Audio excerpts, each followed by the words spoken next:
We'll begin today by a wall doing a side body stretch, standing profile to the wall.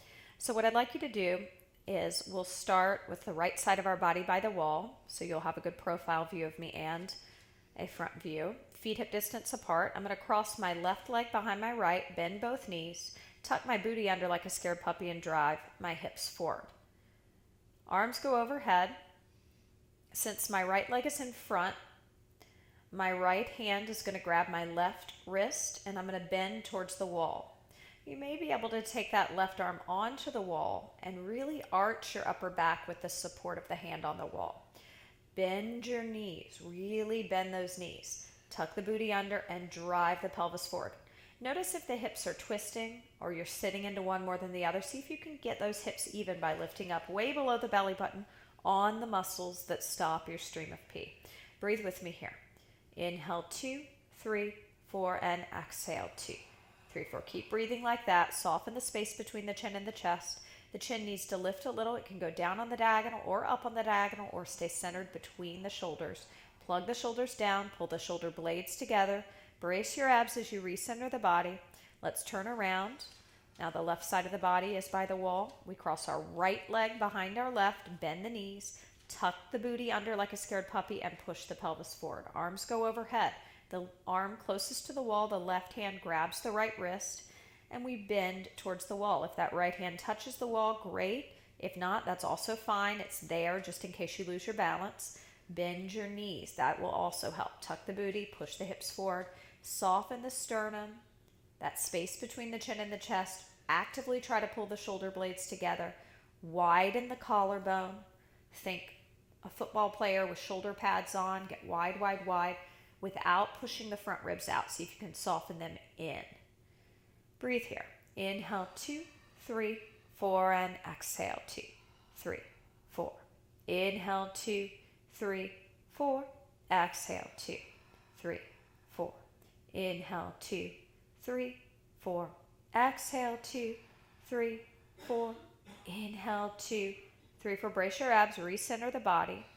We'll stay by the wall, this time taking our dominant arm up to a high V, twisting away from that arm, keeping a micro bend in the elbow, stepping the inside leg back into a lunge, stretching that central calf, our gastrocnemius. Drive the pelvis forward. Notice the rotation to get that stretch in the front of the shoulder is happening from the rib cage, not from the pelvis.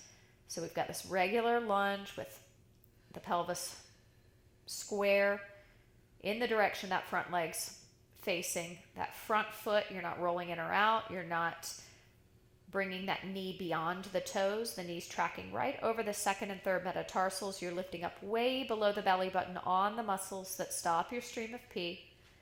Soften the facial muscles, soften the jaw, pull those shoulder blades together, widen the distance between the chin and the chest.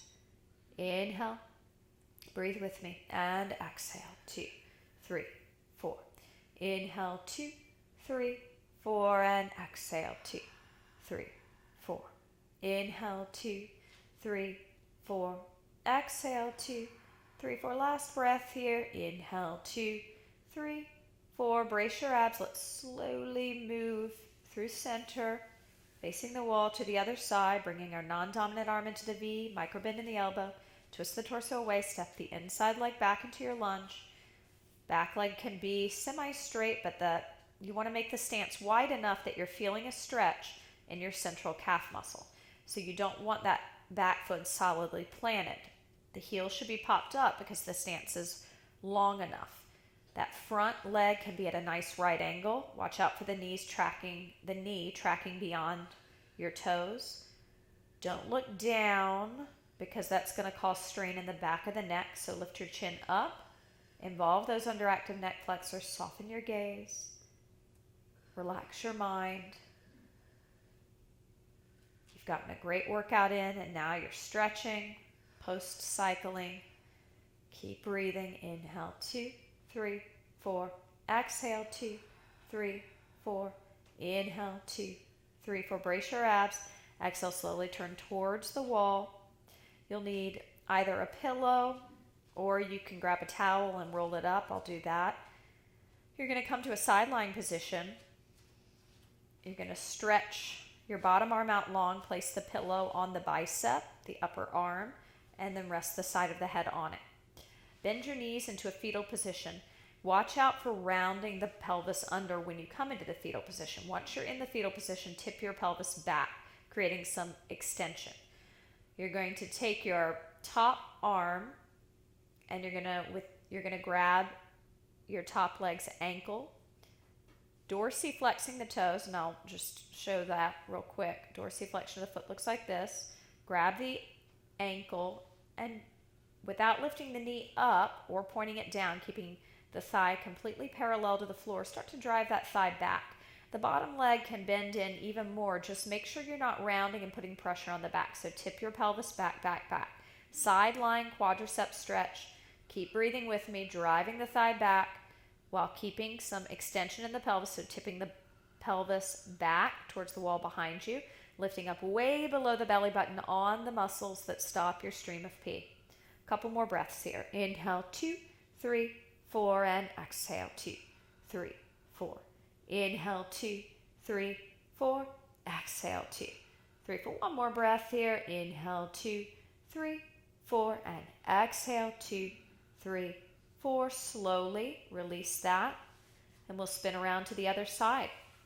Setting up in the other side, bringing that pillow or towel that's rolled up onto your bicep. Rest the side of the head on it. Lift your chin. Make sure you're not looking down at your legs because that's going to strain the back of the neck. Soften the space between the chin and the chest. It's typically tight. We want to relax that area. Find the center of our upper back by puffing it back like we're wearing a backpack of cement. Bottom knee is bent. You're in a fetal position, but you're not rounding your pelvis. You're tipping it back to the wall behind you. Dorsiflexing the toes of that lifted leg, and your thigh of the lifted leg is completely parallel to the floor, so don't let that knee point down or up. That could be bad for the knee. Drive the thigh back. Let's stretch out the top of the knee as well as the quadricep, which is very active when we cycle. Breathe with me. Inhale, 2, 3, 4. Exhale, 2, 3, 4. Inhale, 2, 3, 4. Exhale, 2, 3, 4. Two more breaths here. Inhale, 2, 3, 4. Exhale, 2, 3, 4. Last breath here. Inhale, 2, 3, 4. And exhale, 2, 3, 4. Beautiful. Slowly rolling onto our back, feet hip distance apart. You can set your pillow or your towel to the side. Tip your pelvis towards your heels.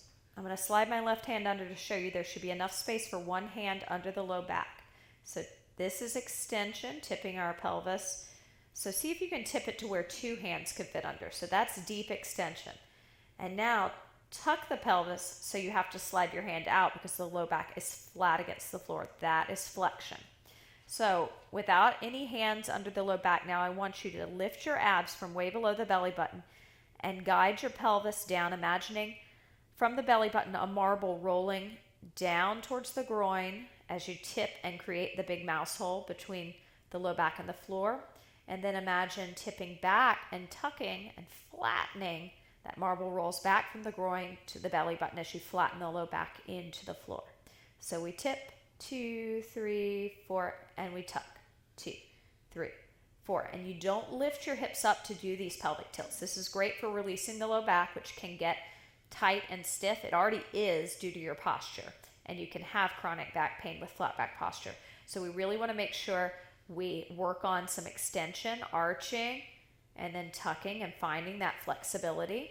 Now I want you to find your extension and then find a position between flexion and extension, neutral pelvis, somewhere between arching and rounding. Brace your abs, hug your right shin into your chest. Take it across the body, opening the arms to a T with the wrist below the shoulders. Palms can face up. Turn the head to your right, away from the knee that's across the body. If you're feeling back pain, tip your pelvis back in the direction your head has turned. Firm your low belly. Lift up way below the belly button on the muscles that stop your stream of pee. Breathe with me in this spinal twist. Inhale, 2, 3, 4. Exhale, 2, 3, 4. Inhale, 2, 3, 4. Exhale, 2, 3, 4. Two more breaths here. Inhale, 2, 3, 4. And exhale, 2, 3, 4. One more breath.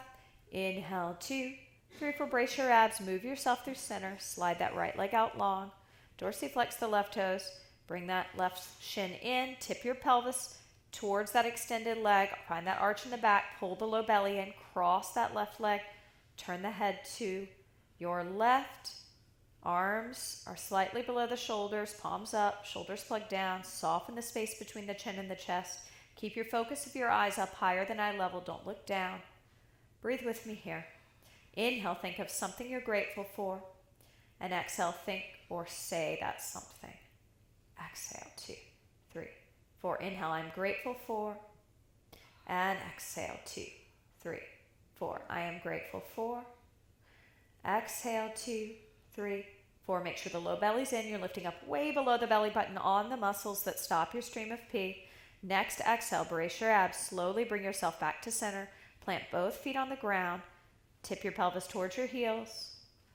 And then back to neutral, so don't tuck it. Tip it towards your heels. And then back to neutral, don't tuck. One more time, tip and neutral. Great work.